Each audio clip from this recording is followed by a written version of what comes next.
All right, let's play some 4 Against Darkness. I haven't played this in a while. I do like this game, and I hope you'll like it too. This is sort of my trifecta. I'm playing 4 Against Darkness, 2d6 dungeon, and d100 dungeon. And hopefully one of the 3 you are liking. All right, so the first thing we need to do is roll for the entry room.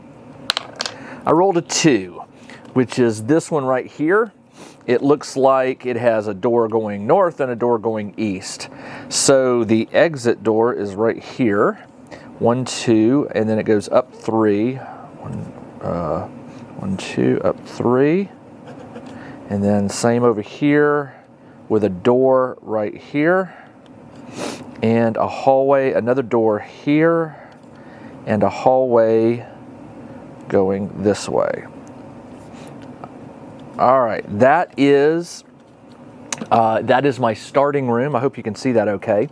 Now, I don't have any dice or anything here because I haven't had an encounter yet.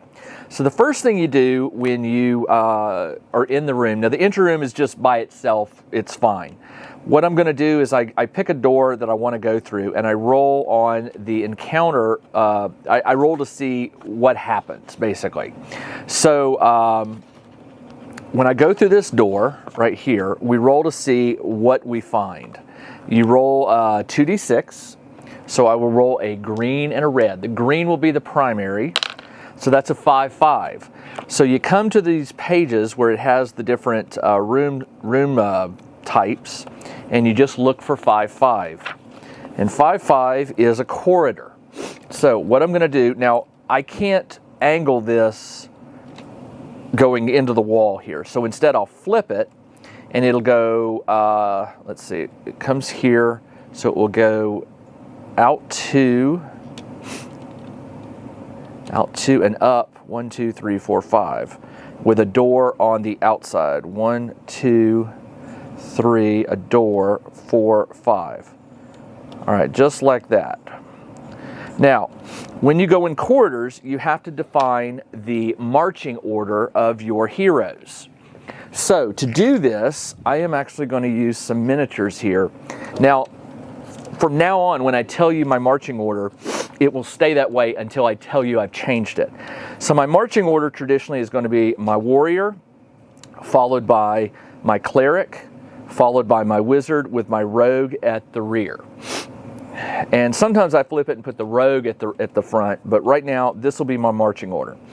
And why is that important? Because since I'm in a hallway, if I have an encounter in the hallway, the enemies can only attack the one in front. Actually, that's not quite true. I think the person in second position can also do some things. The spellcaster, I believe, can cast spells over the heads. But what we do now is, now that I'm in a corridor, I need to roll on the table that determines what happens. Now, this is a 2-part table, and there's a half. There's a half this way for a corridor, and this half over here is for a room. So we're looking on the corridor side. What you do is you roll 2d6 and you add them, and that is a 4. I should have rolled them in here. A 4. Then you come down. 1, 2, 3, 4. 4 on a corridor is empty. I can search it.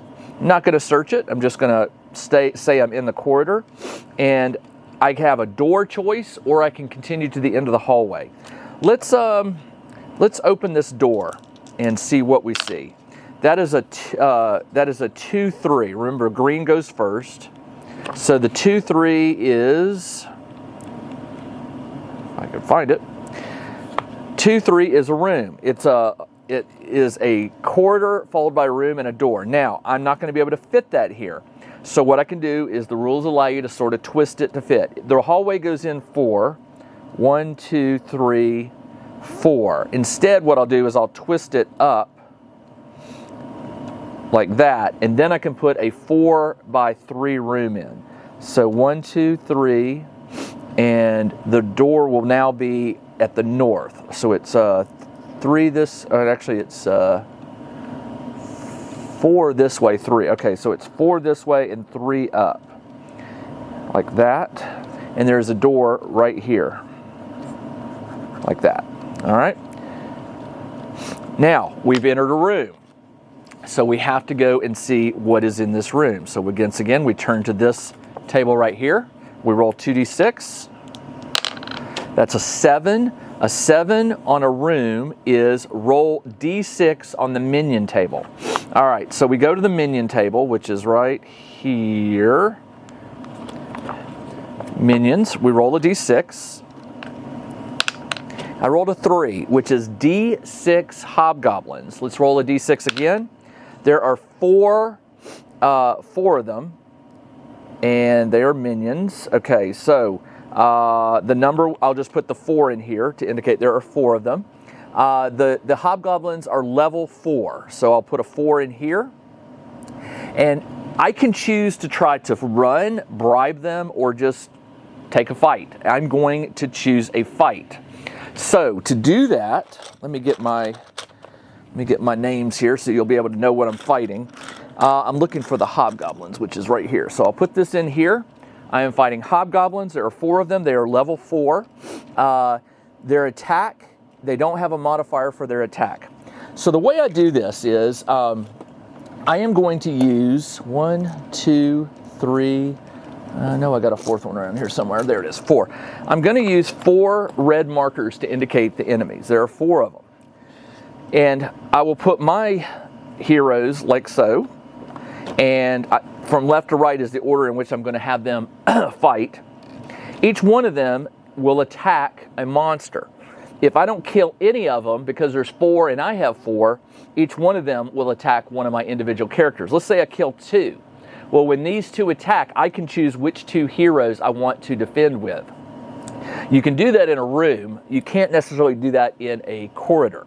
So, how do you fight? All right. You roll a d6 for your hero.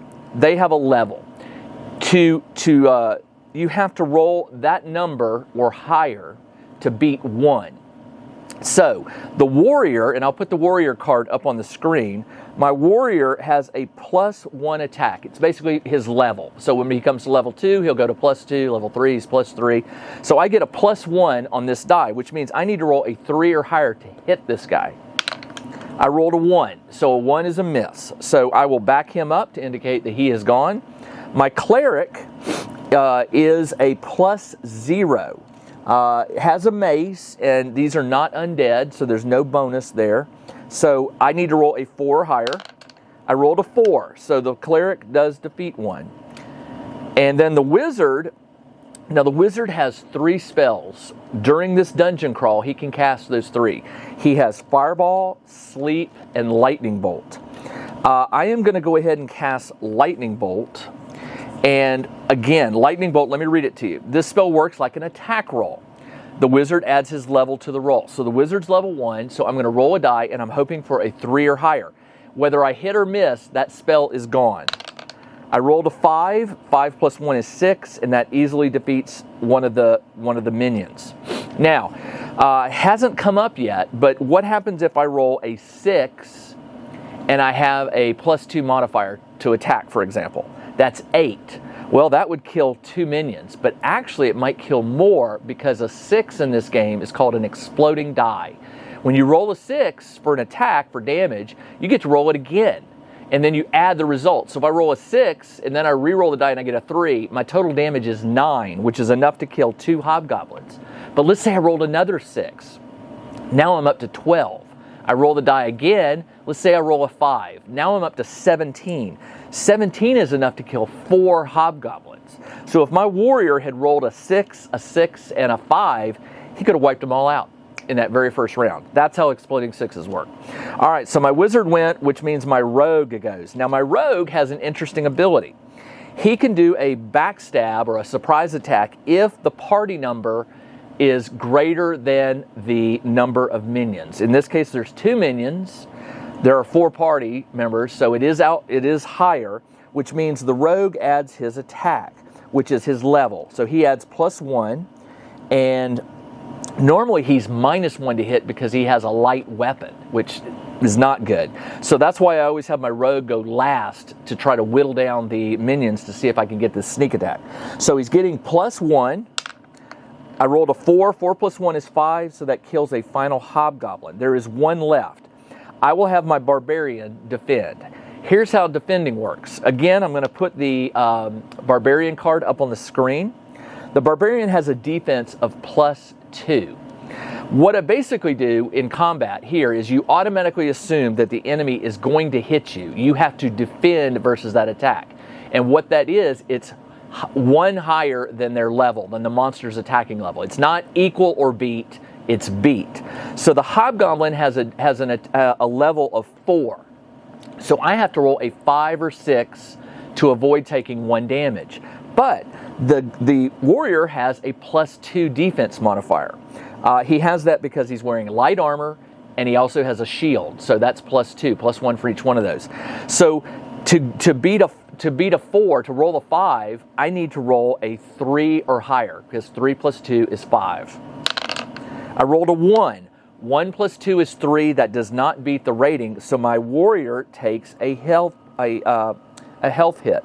So what I'm going to do is I'm going to track this over here. The Warrior, the Cleric, the Wizard, and the Rogue. My Warrior has 7 health. Now he has 6. And then we start combat again. Now the good news is, what I should have done was at the end of the combat, after the third one was defeated, I should have rolled a morale check. Now if I go to the minion tab, you always want to check because some minions do not flee. They don't have a morale modifier. So what you're going to do is you're going to make a morale roll. Before my Warrior got attacked, I should have made a morale roll to see if the last one ran. So let me tell you how that works.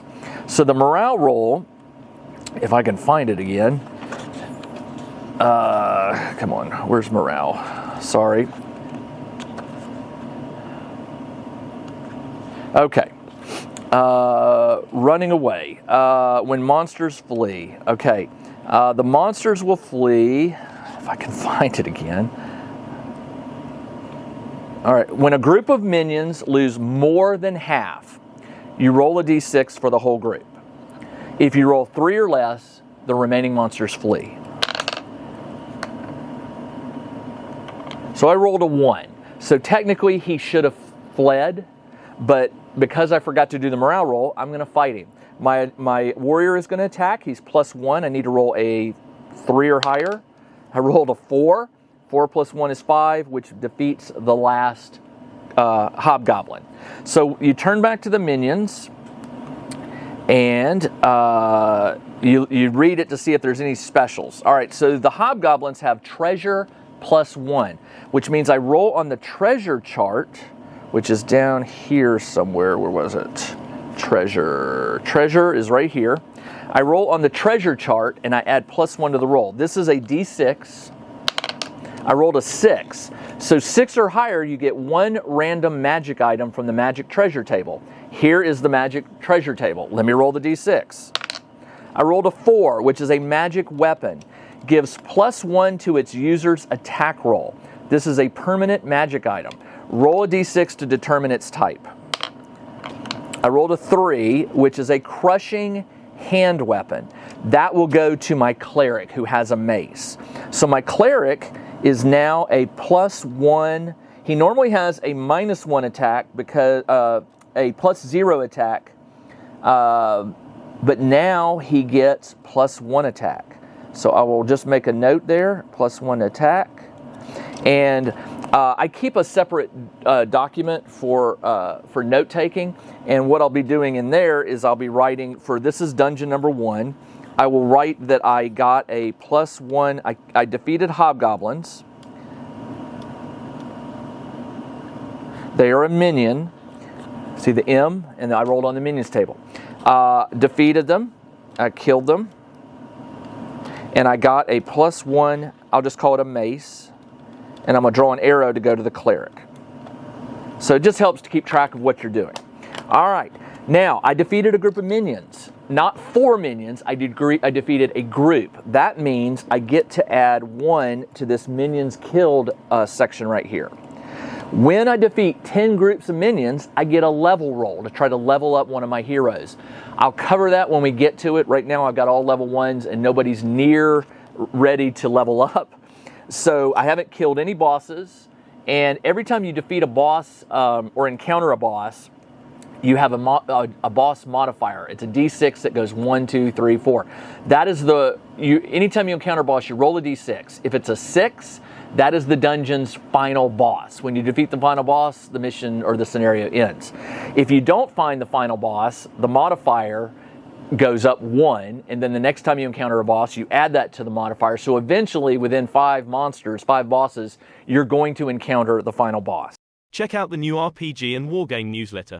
Each week, the Tabletop Engineer shares news, products, Kickstarters, and much more related to the gaming hobby. It's free to subscribe, so check out the link in the video description below to sign up. All right, so the hobgoblins were defeated, and I am in this room right here, so I'll move my guys back to their marching order. And I rolled on the treasure, which is awesome. I got a +1 weapon, so now it's time to go through this door right here. So I have this little book. I'm just going to use it from now on. I roll the D6. I rolled a 4, 6. So I look at the little book here. A 4, 6 is another room. So where'd my pen go?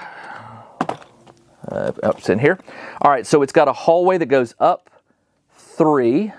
1, 2, 3. And it is a 3x3 room. And there is a door at the top right here. Like so. Let's see. Now we go back to the table and we roll to see what is in this room. It's on page 83 if you have the book. You add the D6s. This is a 9. Come down. A 9 on a room is empty, but you can search it. I'm not going to do that right now. Instead, I'm just going to keep progressing. I'm going to go through this door. Let's roll and see what we hit. We got a 5, 6. So a 5, 6 is another room. It just goes in. It goes 1, 2, 3, 4, 5. 1. I'm going to butt it up against this wall. It goes up 3 with a door right here. Over 2. Up 2. A door.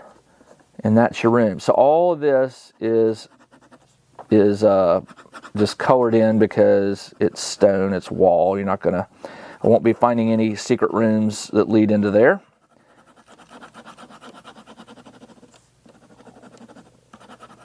Okay, so now we go and see what's in this room.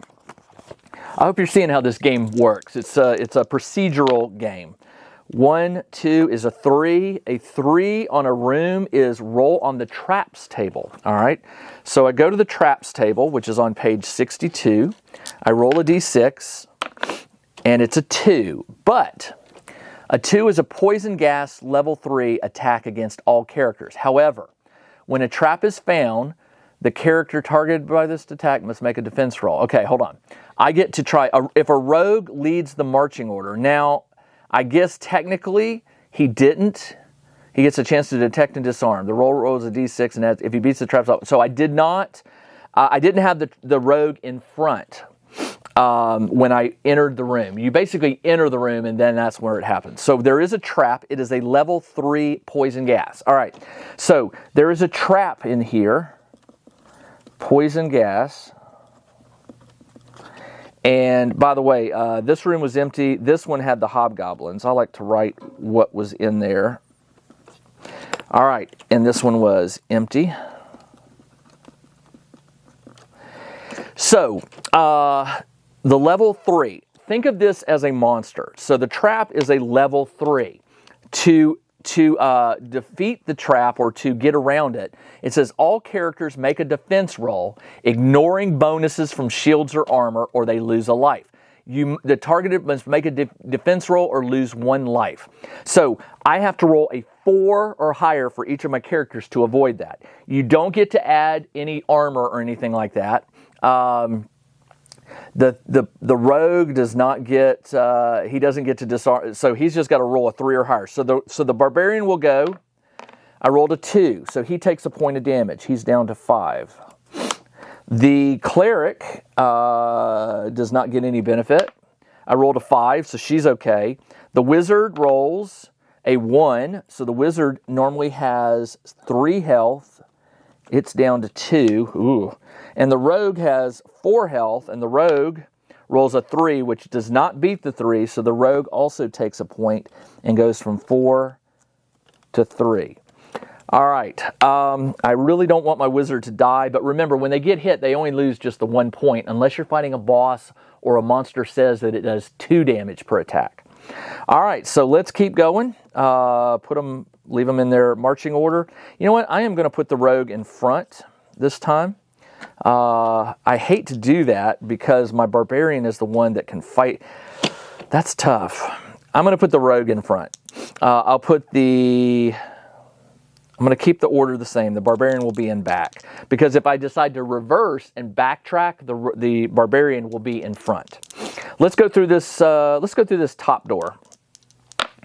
That is a 3-4, which is a room. All right, so it's a 3x3 round room. So it goes up, and there is all right, so if it goes 3x3 and then it goes up 2, there's a door. So what I'm going to do is I'm going to move the door. So it's a round room like this, and it goes up 2, and I'm going to move the door to this side so that it doesn't hit a dead end. All right, let's see what's in this room. Go to page 83, and we roll to see what is in it. That is a 2. A 2 on a room is a treasure table. So we go to the treasure table, and the treasures are right here. Treasure table, roll a d6. I rolled a 1, d6 gold. 6 gold. I will give that to, I don't care. I'm just going to write it at the bottom. You have to give it to somebody, because if they die, apparently everything falls to the ground. So I'll give it to the warrior, who has +6 gold, and I'll draw a box around it. And that is this room. Let's just keep going. Remember, if I backtrack, this was treasure. If I backtrack, every time you go into a room, a previous room, you roll a d6. On a 1, you hit a wandering monster. So right now, I don't want to deal with wandering monsters. I just want to try to map out as much as I can.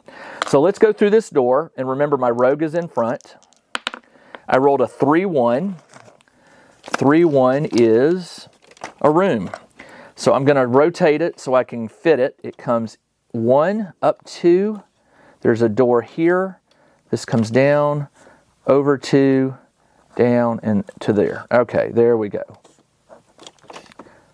Just like that. So this is all shaded in. Let me roll to see what is in that room. So we go to page 83. 83, roll the dice. It's a treasure again. I'm having some luck here.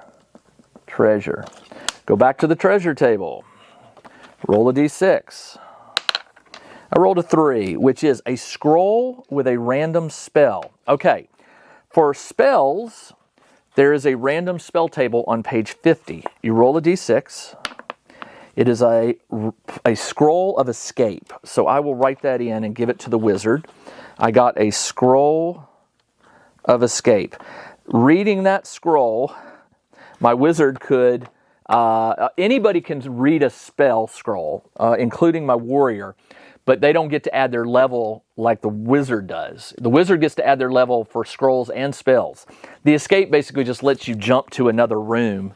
Let me read it to you so you'll know.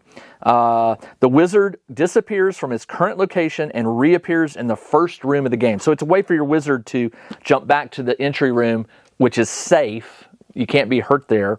When the wizard gets down to level 1, I may jump him there. Although that does take my wizard out of the game, because otherwise my characters have to go all the way back to retrieve them. But it is a way to protect your wizard, who is the lowest health character you have. All right, there's a door. Let's go through it. That is a 6-1. 6-1 is a big room. Ooh, okay. So it'll have to go this way. I'll have to rotate it just a hair. And it is Interestingly, there's a door there, so it goes 1, 2, 3, 4, 5, 6. 1, 2, 3, 4, 5, 6. There is a door here, and a door 3 over. 1, 2, 3. Right there. So, and it meets up against this one. Just like that. All right, let's see what it is. Page 83. Roll 2d6. I already have it. I rolled a 5, 6. I think what I'll do is I'll make myself a rule that if the die goes out of the tray but it lands on the wood upright, I'll just keep it. If it goes off the tray, I'll re-roll it from now on. Just so I'm consistent. I don't cheat at games like this because I find that cheating is no fun. It takes away. I mean, if my characters die, and I roll new ones. So I'm not looking to cheat at this game. All right, I rolled a 5, 6, which is a room again. I'm going to have to rotate it because I'm going out. Oh, no, wait a minute. Hold on. I rolled the room. Now I need to roll what is in it, which is a 5, 6, which is an 11. 11 is a boss table. Roll d6 on the boss table plus 6 on d6 equals final. Okay, yeah, if I roll a 6, it's the final boss. So the boss table is right here. It's on page 37. I roll a d6. I rolled a 6. So this is the final monster. Now, I can choose not to fight it. I can slam the door and run. The monster will get some attacks, some cheap shots. But this is the final boss. All right, so what I do is I rolled a 6 on the table because it tells you to roll a d6 on the boss table. A 6 plus a 6 on a d6. Okay, so I roll a 6 to find out what it is, and then I roll another d6 to determine if it's the final battle. So technically what I did was I just rolled a 6, which is a small dragon. So it's not the final necessarily, unless I roll a 6. I rolled a 1, so it is not the final boss. It is a dragon, a small dragon, by the way. Let me find that. So a small dragon is a boss. The B on here. It is level 6. Oh, level 6. It has 5 life points. What does that mean? Well, treat it as 5 minions. Every time you do 6 damage, it would reduce the number of life points by 1. It gets 2 attacks. Oof. All right. And 3 treasure rolls. On each turn of the dragon, roll a d6 to determine what it does. On a 1 or 2, the dragon breathes fire, inflicting 1 life to all characters who fail to save versus a level 6 breath attack. On a 3 to 6, it doesn't breathe, and it will bite 2 random characters instead, or attack 2. Okay, so let's do this. I will have the warrior, the cleric, the rogue. The rogue does not get you don't get a sneak attack against the. It's only against minions. So this is a boss monster.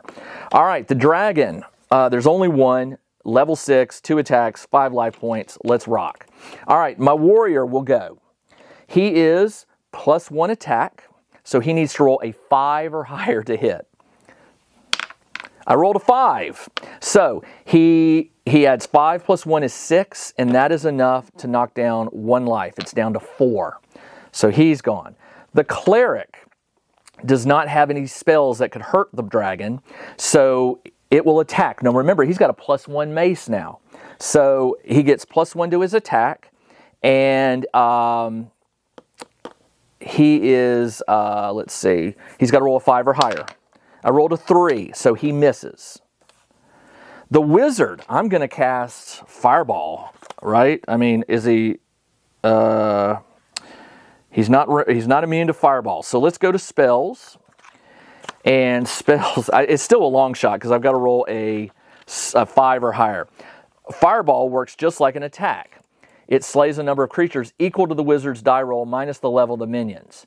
Now for a boss, it's just damage. It works like the wizard adds his level to the fireball roll. Fireball does not affect, it does not affect dragons. Well, that's not good. And I already used lightning bolt, so all I've got is sleep.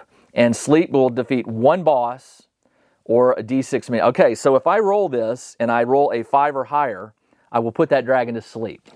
Come on. I did it. 5 plus his level is 1 is 6. The dragon goes to sleep. Now when you put something to sleep, it's an automatic slay. It says sleep will defeat 1 boss. So I defeated 1 boss. So what I'll do is I'll put a 1 here to indicate that I think the camera kicked off, and I apologize. I rolled a 5. I don't know where the video clipped off, but my wizard cast sleep, rolled a 5, which is a plus 1 is a 6. Sleep will automatically put 1 boss to sleep. So I kill the boss while he's sleeping. I killed a boss, and I got a final boss modifier of 1. So I'll add that every time I find a boss in this dungeon.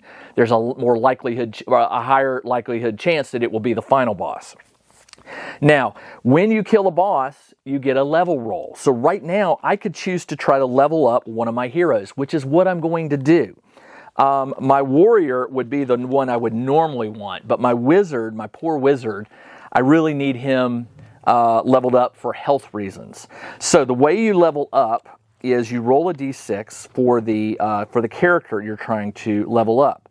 If you roll higher than their current level, they level up. So for the level 1s, you basically got to roll a 2 or higher. You cannot re-roll these, so my wizard will just get this 1 chance.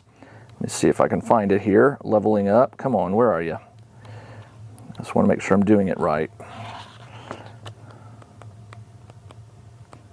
Level up. Okay. If you kill a boss, bosses are tougher than minions. Every successful hit depletes. Okay. When a boss, hold on. You get, bosses are tougher. They have multiple life points. Some perform every successful hit when an attack goes. Okay. I know it tells you when you kill a boss, you get a level roll. You know, I don't want to waste any more of your time here. It's in there, trust me, to level up. Maybe it's over here on the sheet, level up. I'm not finding it. So I'm going to do it for the wizard. I rolled a 1. So that boss, I did it. I'll take it away, and I didn't level up. All right, I'm going to append this to the video that cut off. I've made good progress into the dungeon. I killed a dragon, which is always good. So in the next video, I'll roll for the treasure I get, and then I'll continue from there, and we'll see what happens next. This is Jim, the Tabletop Engineer. Thanks for joining me on this game of 4 Against Darkness. I'll be back with the next video shortly. Until then, everybody, take care.